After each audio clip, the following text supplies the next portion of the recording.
Hei, itu di belakang lu apa ya? Katanya lu sendirian. Halo? Halo? Halo?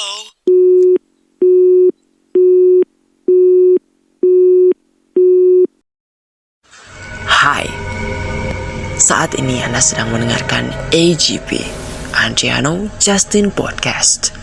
Dalam edisi Kawenehan, cerita horor bikin heran. Bersama saya Andriano Justin, selamat mendengarkan.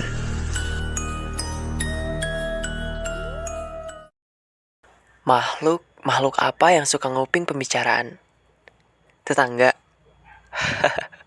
Canda tetangga. Ternyata ada loh mitos mengenai makhluk tersebut yang berkembang di masyarakat Tatar Pasundan.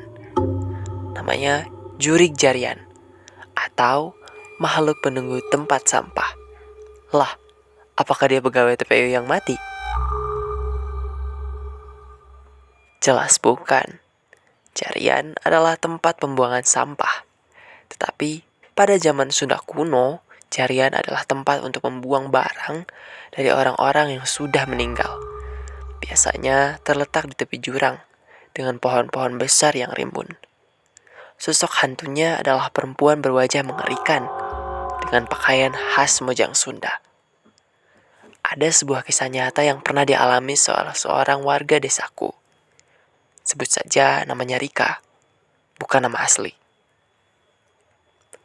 Pantangan agar tidak diganggu makhluk itu adalah dilarang untuk tidak membicarakan atau menanyakan akan pergi kemana di esok hari. Biasanya para orang tua akan menegur anaknya yang bertanya akan kemana besok dengan bilang, "Sut, pemali, tong kabawaku sakaba-kaba."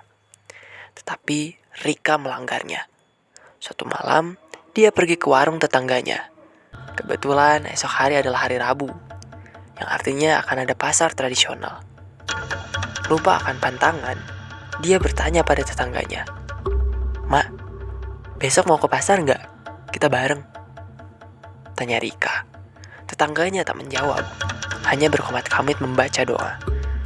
Mungkin dalam pikirnya takut jika jurig jarian mendengar pembicaraan mereka.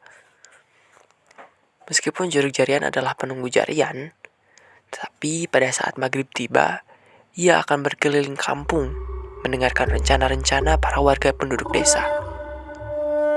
Rika tertegun sesaat, melihat respon yang diberikan tetangganya. Namun, ia tidak mengucapkan kalimat penolak bala ala tradisi Sunda, yaitu tong kabawa kusakaba-kaba. Yang artinya, jangan sampai terbawa oleh hal-hal yang tidak diinginkan. "Nanti pagi panggil aja ya kalau mau bareng," lanjut Rika. Namun, Maijah tetangganya lagi-lagi tidak mengatakan apapun, hanya anggukan kepala yang mengiyakan ajakan Rika.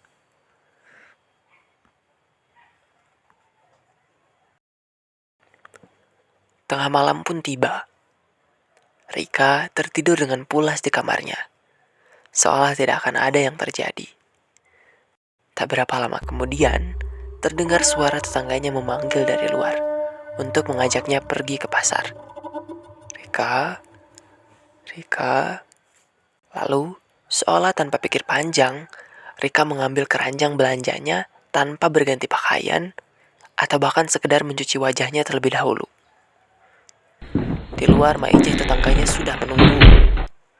Diajaknya pergi ke tempat mobil yang biasanya mengantarkan mereka ke pasar.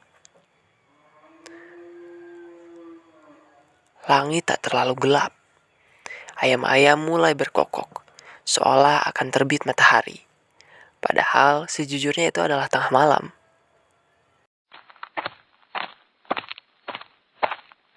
Tak lama berjalan, lalu sampailah mereka.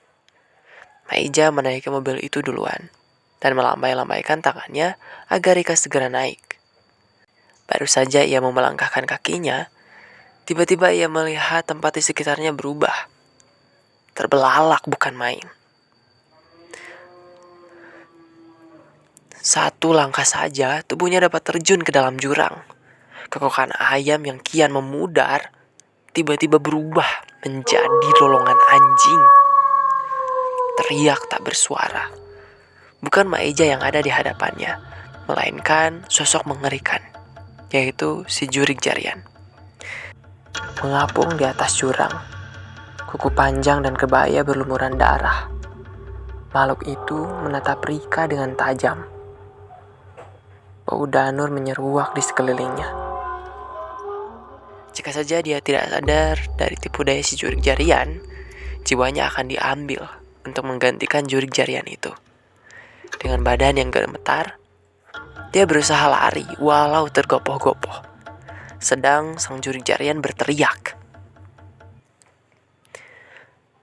Jika kamu pernah mendengar kisah jurig jarian yang hanya digambarkan sebatas makhluk penunggu tempat sampah, akhirnya kamu tahu mengapa orang tua zaman dulu suka melarang bertanya akan pergi kemana di kala maghrib menjelang malam. Selain itu, dari pengalaman Rika tadi, digambarkan bahwa jurig jarian dapat memberdayamu dengan ilusi yang ia ciptakan, baik orang maupun waktu dan latar.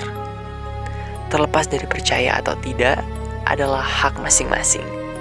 Ingat, tong kabawa kusakaba-kaba. Terima kasih telah mendengarkan siniar ini. Sampai jumpa di siniar berikutnya. Episode baru setiap hari Kamis jam 8.30.